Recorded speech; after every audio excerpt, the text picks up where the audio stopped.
자, 반기문 유엔 사무총장의 방북과 또 최근 친박계 일각에서 제기된 개헌론이 맞물려서 국내 정가가 술렁이고 있습니다. 네, 일단 청와대는 반 총장의 방북은 금시초문이다라면서 선긋기를 하고 있는데, 자, 친박계 내부에서도 지금 현재 이 개헌론이 이원 집정부제에 대한 논의를 지금 전면 부인하고 있는데 과연 맞는 얘기일까요? 네. 자, 김경재 청와대 홍보특보 모시고 자세한 얘기 나눠보겠습니다. 안녕하십니까? 특보님 안녕하세요. 안녕하십니까? 오랜만입니다. 예, 지금 국정교과서 때문에 한창 시끄럽다가 지금 또 시위로 또 한창 시끄럽고 이런데 국정교과서 원래 이번 달에 집필진을 구성을 하고 그러니까 2017년 3월이죠. 예. 그때 이제 교과서를 새롭게 이제 내놓겠다는 구상인데 지금 어떻게 진행되고 있습니까? 우선 국정교과서는 문재인 대표가 가두 투쟁을 접은 것을 계기로 해서 사실상 그 전선에서 물러난 걸로 저희들은 평가합니다. 네. 좀 쉬워졌죠. 그래서 국정교과서에 대한 정부의 입장은, 청와대의 입장은 소위 박근혜 교과서를 역사의 승부를 거는 자세로 만들겠다 하는 그런 뜻입니다. 예. 그러니까 DJ 때까지는 우리나라 국정교과서가 그런 대로 괜찮았습니다. 근데 노무현 정권에 들어와서는 국정교과서가 주로 정교조에 의해서 많이 왜곡됐습니다. 네. 그래서 이제 MB 정권의 이명박 대통령 정권에 와서는 이걸 고치려고 시도를 했는데 이 뭐 쇠고기 파동 등등으로 해서 워낙 타격을 많이 받아가지고 감히 그것을 고치려고 덤벼들지 못했습니다. 예. 그러니까 지금 우리 교과서는 왜곡된 교과서를 바꾸는 것입니다. 올바른 교과서로. 그래서 대통령께서는 이제 집권자로서 할 수 있는 게 경제 개혁해서 국민의 민생을 올리는 방법. 네. 그리고 통일에 대해서 큰 업적을 남기는 거. 그런데 지금 통일 문제는 지금 왔다 갔다 해서 맥혀 있기 때문에 국정교과서 같은 걸로 해서 국가의 정체성 이런 문제를 가지고 역사에 내놓아도 2015년에 만든 소위 박근혜 교과서가 내놓아도 빠질만 하지 않다 하는 정도의 교과서를 만들겠다는 각오를 가지고 있습니다. 사실 이 국정교과서 관련해가지고 이 반대 집회로 시작된 예. 지난 주말에 이 집회가 결국은 폭력 시위로 이제 변질이 됐다. 지금 이런 논란이 일고 있는데 지금 야당에서는 살인적인 행위다라고 하면서 국정조사와 사과를 요구를 하고 있습니다. 청와대 입장은 뭔가요? 그 데모가 한참 진행되던 과정, 네. 제가 그 이병기 실장하고도 통화를 하고 그러면서 푸념처럼 얘기했는데 어떻게 대한민국에 반정부 한다는 세력은 저렇게 한이 많은가? 사실은 이 나라가 지금부터 한 4, 50년 전만 하더라도 굉장히 살기 어려운 나라였는데 예. 요새 우리나라의 70대, 80대, 90대 이런 사람들이 참 피땀 흘려서 만들어 놓은 이 나라의 성장을 전혀 인정하지도 않고 뭐가 그렇게 한이 많아서 저토록 하는가. 그리고 혹시 그것을 가진 자의 입장에서는 좀 잘못 다룬 것이 아닌가. 이것도 반성의 과제가 돼야 한다고 보지만 예. 국정교과서 반대하는 세력이 결국은 그렇게 대모를 하는 세력과 맞닿아 있는 거죠. 그래서 저는 그 나쁜 기후 아래서 대모하느라고 얼마나 애를 많이 썼습니까? 물총 맞으면서. 그리고 우리 어린 그 학생 청년들이 의경으로 해서 그 난리 법석을 하면 이게 도대체 뭡니까 이게? 그래서 이런 문제에 대해서 우리 정부도 반성해야 할 점이 있으면 무슨 반성해야 되겠지만 야당이 맹성해야 한다고 봅니다. 예, 그리고 문재인 대표 방금 직전에 제가 여기 와서 들었습니다만 하도 많은 사람이 비판하기 때문에 예. 제가 그만두겠습니다만은 입장을 왔다 갔다 해가지고 어떻게 소위 5천만의 대한민국을 끌어가겠다고 감히 나설 수 있습니까? 입장을 세워야죠. 그리고 그 당시에 뭐 권고하자면 정부에 대한 반대 의사는 좋다. 그러나 이렇게 폭력적인 것은 해서는 안 된다 하는 정도를 해야만 반대파에 있는 사람들 문재인 후보 대표가 대통령이 되더라도 우리나라는 살만 하겠구나 하는 안심을 가질 거 아닙니까? 이 문제에 대해서 이번에 데모 자체는 야당에게 굉장한 손해라고 봅니다. 오히려 이번에 문재인 대표가 너무 세게 나왔기 때문에 자기 모순에 빠지는 지금 결과가 됐다라는 말씀이신가요? 그리고 우리 이제 소위 보수층에서도 강순명 경찰청장이 우유부단하게 한다고 막 비난이 쏟아지고 했는데 예. 만약에 더 해갖고 예를 들면 그 백남기 같은 분이 몇 명 더 생겼다면 난리 법석됐을 겁니다. 그래서 저는 경찰청장이 지혜롭게 했다고 생각하고 예. 마침 그 지금 의식불명에 있다는 분이 저하고 나이가 비슷한 제 고향 옆에 사는 사람인 예. 것 같는데 네. 아니 무슨 한이 많아서 그렇게 쫓아와 가지고 데모를 하면 좀 앞에 사람이 하면 뒤에 서 있든지 그래서 70 가까운 분이 나가서 그 난리를 치다가 그렇게 당한 거 보니 정말 안타깝기 짝이 없어요. 그래서 제발 분노를 풀고 네. 이 나라는 그리고 버티고 살만한 나라니까 네. 분노를 적정한 방법을 통해서 풀어서 국민적 화해가 이루어지기를 진심으로 바랍니다. 그러니까 우리 특보님 말씀은 이제 경찰이 네. 과잉 진압이라는 말을 듣는 게 오히려 백모 씨 같은 저 희생자가 더 나오는 것보다는 낫다라는 말씀이셨던 것 같은데, 근데 아니, 저는 근데, 저 백모 씨 같은 예. 사람이 생기지 않도록 우리 청장이 노력했죠. 그렇겠다. 예, 노력했는데 어떻게 하다 보니까 그게 하나가 생겼는데 이거 물 쏘는 것도 제가 자세히 봤습니다만은 예. 크게 그 다치지 않으려고 애를 많이 나름대로 쓰더라고요. 그래서 그것도 아마 그쪽 사람도 다 알 겁니다. 근데 아마 저 나이가 드신 분이어서 어물어물하다가 잘못하다가 맞은 것 같은데 그것은 뭐 실수지요. 실수고 그분이 잘 쾌유되기를 바랍니다만은 네. 그거 가지고 야당이 무슨 큰 사건이나 나는 듯이 국정교과서 버리고 이제 그 사고 난 걸 가지고 뒤집어 쓰고 하는 것은 아직도 갈 길이 먼 이 국정에 좀 안타깝지 않게 없습니다. 그런데 저희가 좀 전 시간에 이제 한상균 위원장 얘기를 했거든요. 예. 근데 이분이 체포영장이 발부된 게 한 6월 됐는데 지금 5개월 동안 검거가 안 되고 있다. 근데 이런 점은 글쎄요, 경찰이 왜 못 잡는다고 생각하십니까? 조계종으로 들어갔죠. 예. 종교를 보호한다는 입장에서 조계종이 옛날에 무슨 카톨릭 저 신부들 계시던 곳과 비슷하게 성역처럼 돼서 경찰이 소위 가서 구속여평을 집행하기 위해서 쳐들어가기 어려운 그런 네. 입장이 되어 있는데 그 문제에 대해서는 그냥 당연히 법 집행을 해야 한다고 얘기하는 것은 정부 입장에서는 좀 과도한 표현이 됩니다. 네. 그러나 조계종께서 지도자들 뭐 종정 이런 분들이 네. 그런 분들은 스스로 내주는 것이 옳다고 봅니다. 예. 이런 식으로 하면 어떤 데가 생추어리 소위 성역이 되고 하면 대한민국 정부의 공권력의 권위라는 게 땅에 떨어지지 않습니까? 공권력이 썩 하다가 조계종 정문 앞에 가서 꽈다닥 떨어져버리면 이게 무슨 나라가 이렇습니까? 이게 외국에서는요 상상할 수도 없는 일이에요. 아까 여러분들이 말씀하신 거 들었습니다만 저는 미국에서 좀 오래 살아서 그런지 미국에서 상원 의원 하면 굉장히 높습니다. 굉장히 높습니다. 뭐 거의 대통령과 맞먹을 정도의 네. 권위가 있는데 데모하다가 폴리스 라인에 발 하나만 지면 가서 그냥 체포해 버립니다. 경찰이 무섭고 법의 질서가 서야만 나라가 발전합니다.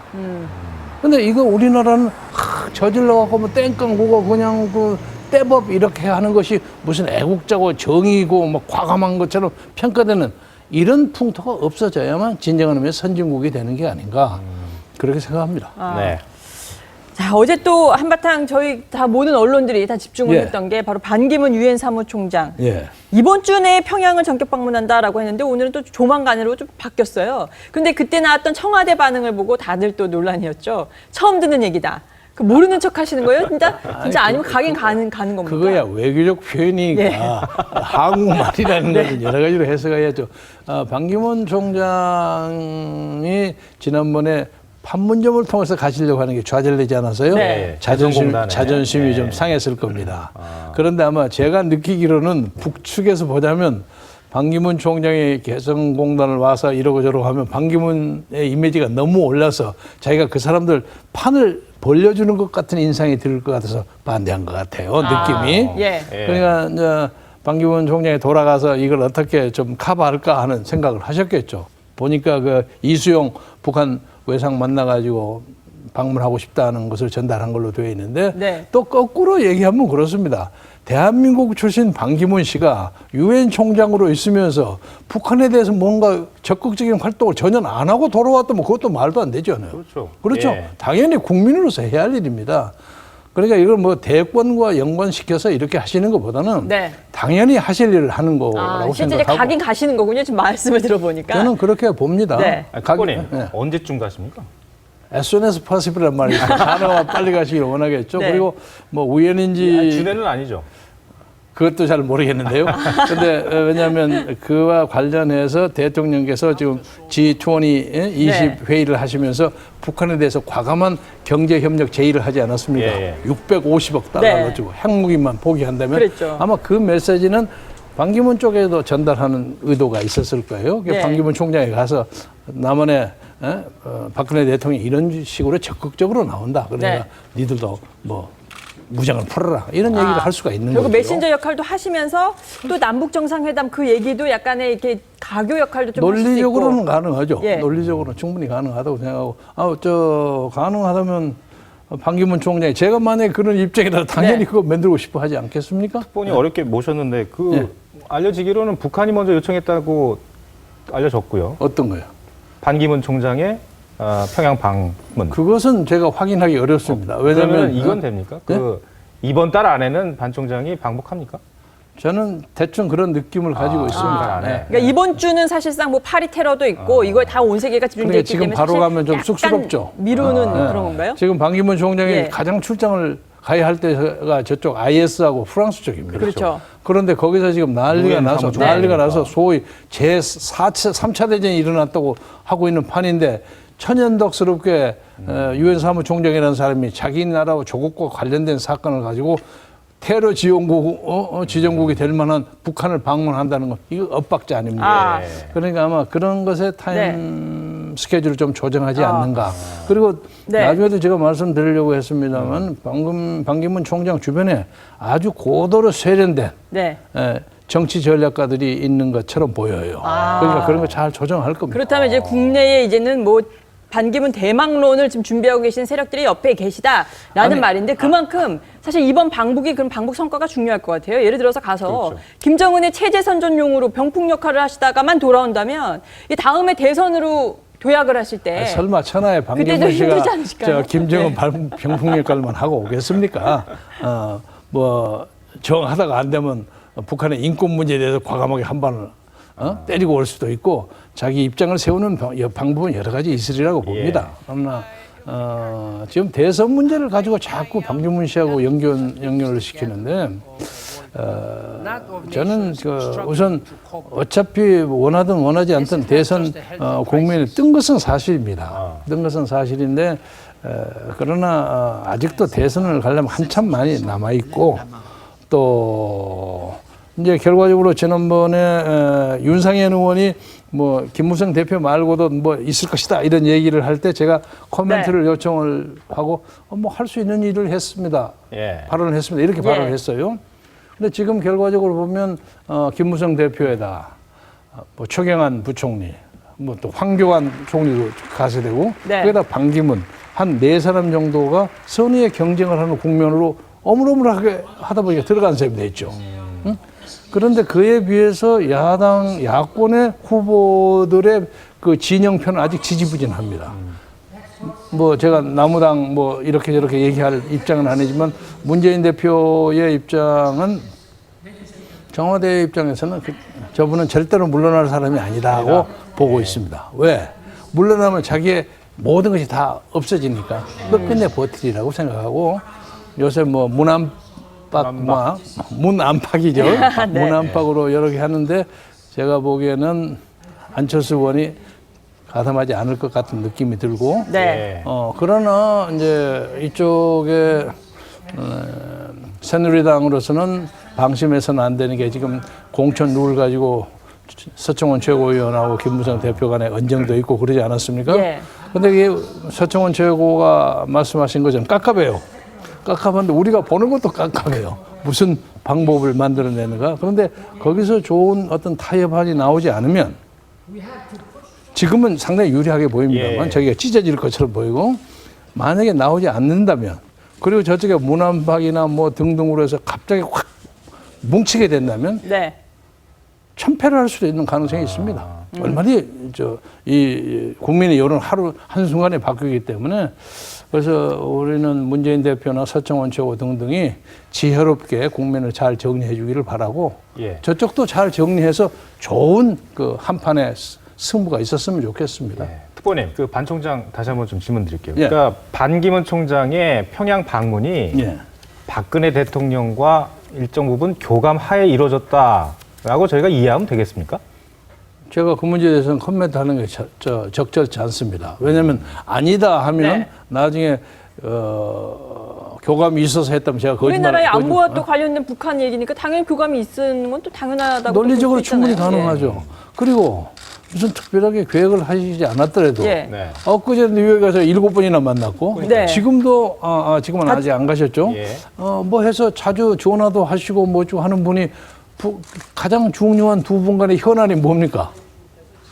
유엔과 북한 아닙니까? 네. 그러니까 당연히 예, 예. 이런저런 얘기는 하실 수 있는 거니까 교감하에 가셨다는 얘기는 옳지 않다고 보고 네. 그러나 반기문 총장으로서도 그런 거에 대해서 적절한 수준이 되면 틈틈이 그 문제에 대해서 통보해주고 정보를 제공하고 하는 정도의 소위 코디네이션은 네. 충분히 있지 않을까 그렇게 생각합니다. 지금 이 차기 대선 주자 적합도를 보면요. 예. 반기문 총장이 압도적으로 21.1%로 아주 우위입니다. 김호성 대표 12.5%보다 훨씬 더 상당하네요. 상당히 예. 위인데 예. 지금 아까 전에 윤상현 의원의 이 김무성 대안론, 다른 이런 대선 후보자를 새누리당 내부에서 여권 내부에서 찾아야 된다 이런 말씀에 공감하셨다고 했는데 자 홍문정 의원이 한 그 이원 집정부제 개헌 필요성, 반기문 대통령 더하기 친박 총리.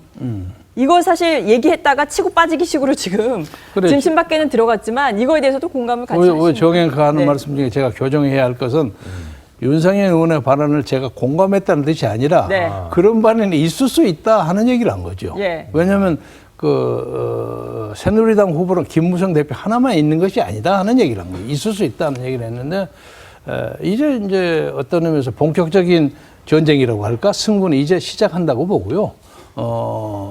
지금 외부의 외교 문제를 가지고 접근하는 사람은 비교적 인기를 얻기가 좀 쉽습니다. 네. 이해관계가 겹쳐 있지 않으니까. 그리고 또 멀리 있기 때문에 약점이 잘 안 보입니다. 그러니까 약점이 잘 안 보인다는 거 티눈도 안 보이고 주름살도 잘 안 보이는 거예요. 멀리 있으니까. 좋게 보이는 거예요. 100m 미인처럼. 그러나 김무성 대표는 가까이 있기 때문에 네. 장단점 이런 것이 잘 보이는 거예요. 그러나 현재까지 와서는 김무성 대표가 그런 문제를 비교적 잘 매니저하면서 지나간다고 보니까 그것도 능력입니다. 능력이기 때문에 그 뭐 개헌에 있어서 무슨 뭐 이중 집권제 그런 건 제가 잘 모르겠고요. 지금 커멘트하는 게 옳지 않지만 정식으로 이제 내년 연말이 되고 난 다음에 만약에 반기문 전 총장이 여기 와서 대선 과정에 뛰어든다고 하면 상당한 충격이 되기는 하겠지만 팽팽한 전쟁이 되지 않을까, 승부가 되지 않을까 그렇게 보고요. 예. 그리고 또 이렇게 생각하셨으면 좋겠어요. 제가 뭐 반기문 씨의 가능성을 무시하려고 하는 건 아닙니다만은 유엔 사무총장이면 세계 대통령이거든요. 예. 네. 세계 대통령에서 일정한 역할을 8년간이나 했죠? 예. 8년간이 하고 난 다음에 여기 와서 이 한국의 판이 얼마나 무서운 진흙탕인데 거칠은 정치의 황야에 특별한 무슨 일을 해가고 또 자기가 했던 성취를 망가뜨려 버릴 수도 있는 거 아닙니까? 그러니까 반기문 총장이 발을 디딜까 말까 하는 것을 결정하는 중요한 변수는 김무성 대표가 얼마나 잘하느냐에 또 달려 있는 거죠. 그렇죠? 여기서 들어왔다네 망신당했구나 네. 하는 거고 이게 예. 지금 때문에 개입이 끝난 게 아닙니다. 이제 시작한 거죠. 그래서 이제 제가 좀 자랑하고 싶은 것은 새누리당 쪽에는 상당히 좋은 후보들이 한 서너 명 짱짱하게 보인다 이거죠. 보인다. 그렇죠. 근데 저쪽에는 죽어도 물러나지 않는 문 대표. 그러니까 그것 때문에 정말 미치고 완장하는 사람들이 있단 말이에요. 그래서 여기서는 너무 낙관해서는 안 되지만은 저쪽에 야당의 입장에서 건전한 야당이 있어야만 정치가 잘 되는 예. 거니까 거기서도 좋은 그 어떤 대안이 나왔으면 이 승부가 아직 근사하게 되지 않을까 그런 걸 기대합니다. 네. 알겠습니다. 정치 발전을 위해서. 네. 김경재 특보님 오늘 말씀 잘 들었습니다. 고맙습니다. 고맙습니다. 감사합니다.